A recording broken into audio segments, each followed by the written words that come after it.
നിങ്ങൾക്ക് ക്രിസ്മസ് എക്സാമിന് മുൻപ് നിങ്ങൾ പഠിച്ചിരിക്കേണ്ടല്ല, നിങ്ങൾ തീർക്കേണ്ട ചാപ്റ്റേഴ്സിൻ്റെ ഒരു ഐഡിയ ഉണ്ടോ? ആ ചാപ്റ്റേഴ്സൊക്കെ നിങ്ങൾ എന്നത്തേക്ക് തീർക്കുമെന്നുള്ളൊരു ഐഡിയ ഉണ്ടോ? മക്കളെ ഇല്ലെങ്കിൽ അത് പെട്ടെന്ന് തന്നെ ഉണ്ടാക്കിക്കോളൂ, അല്ലെങ്കിൽ അവസാനം പണി പാടും. സിമ്പിൾ കാര്യമാണ് മക്കളെ.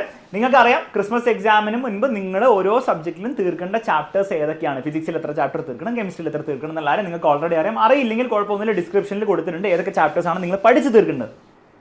നിങ്ങൾ ചെയ്യേണ്ടത്, നിങ്ങളിൽ പലർക്കും ഇല്ലാത്തൊരു കാര്യമായിരിക്കും, അതായത് ഈ ചാപ്റ്റേഴ്സ് ഒക്കെ തീർക്കണം, പക്ഷേ ഇതൊക്കെ എന്ന് നിങ്ങൾ തീർക്കും. അതായത് ഇതിലെ ഫസ്റ്റ് ചാപ്റ്റർ നിങ്ങൾ എന്ന് തീർക്കും, രണ്ടാമത്തെ ചാപ്റ്റർ എന്ന് തീർക്കും, മൂന്നാമത്തെ ചാപ്റ്റർ എന്ന് തീർക്കും. അതെല്ലാം കൂടെ തീർത്ത് കഴിഞ്ഞിട്ട് പരീക്ഷയ്ക്ക് മുൻപ് റിവിഷന് വേണ്ടിയിട്ടുള്ള സമയവും നിങ്ങൾക്ക് ഉണ്ടാവണം. അപ്പോൾ ഈ ഒരു ബേസിക് പ്ലാൻ നിങ്ങൾ ഉണ്ടാക്കിയില്ലെങ്കിൽ നിങ്ങളുടെ കാര്യം കുറച്ച് പ്രശ്നത്തിലാവും. അപ്പോൾ നിങ്ങൾ എല്ലാവരും ചെയ്യേണ്ടത് വളരെ സിമ്പിൾ കാര്യമാണ് മക്കളെ. താഴെ ഡിസ്ക്രിപ്ഷനിൽ നിങ്ങൾ നോക്കിയിട്ട് ആ ചാപ്റ്റേഴ്സിൻ്റെ ലിസ്റ്റ് ഒരു സിമ്പിൾ നോട്ട്ബുക്കിൽ ഉണ്ടാക്കുക. എന്നിട്ട് ഓരോ സബ്ജക്റ്റിൻ്റെയും ഓരോ ചാപ്റ്റേഴ്സ് നിങ്ങൾ ഏത് ദിവസമാണ് അതിൻ്റെ ഡെഡ് ലൈൻ കൊടുക്കുക. ഏത് ദിവസമാണ് നിങ്ങൾ തീർക്കാൻ പോകുന്നതിനുള്ള ഒരു ഡെഡ് ലൈൻ ഡേ നിങ്ങൾ ഫിക്സ് ചെയ്യുക. അതിന് മുൻപ് തന്നെ തീർക്കാൻ വേണ്ടി ശ്രമിക്കുക. ഇനി അത് 100% തീർക്കാൻ പറ്റിയില്ലെങ്കിലും കുഴപ്പമൊന്നുമില്ല, അതൊക്കെ നമുക്ക് പിന്നീട് പഠിച്ചെടുക്കാവുന്നതാണ്. കാരണം റിവിഷന് വേണ്ടി സമയം ഉണ്ടാവുമല്ലോ. പക്ഷെ പറ്റുന്ന അത്രയും ഒരു 90% ആ ചാപ്റ്റർ നിങ്ങൾ പഠിച്ചെടുക്കാൻ വേണ്ടി നോക്കുക.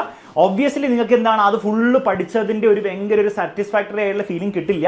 അതിനെ നിങ്ങൾ ചേസ് ചെയ്യേണ്ട ആവശ്യമില്ല. കാരണം അത് നിങ്ങൾ ചേസ് ചെയ്താൽ 5 ചാപ്റ്റർ തീർക്കേണ്ടത് ചിലപ്പോൾ നിങ്ങൾ 3 ചാപ്റ്റർ തീർക്കുള്ളൂ. അത് ഭയങ്കര ഡേഞ്ചറസ് ആയിട്ടുള്ള അവസ്ഥയാണ്. സോ അതിന് ഓവർ പെർഫെക്ഷനിസം നിങ്ങൾ ചേസ് ചെയ്യേണ്ട ആവശ്യമില്ല. പറ്റുന്ന അത്രയും സിമ്പിളായിട്ട് നിങ്ങൾ എന്ത് ചെയ്യുക, പറ്റുന്ന പോലെ നിങ്ങൾ എന്ത് ചെയ്യുക, അത് പഠിച്ചെടുക്കുക.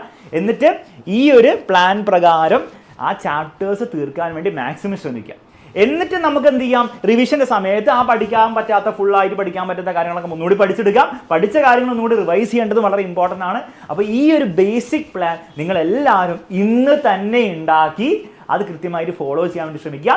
ഉണ്ടാക്കിയതിന് ശേഷം ഞാൻ റെഡി സാർ എന്ന് പറഞ്ഞിട്ട് എന്ത് ചെയ്യുക, കമൻറ്റ് ബോക്സിൽ ഒരു കമൻറ്റ് ചെയ്യുക.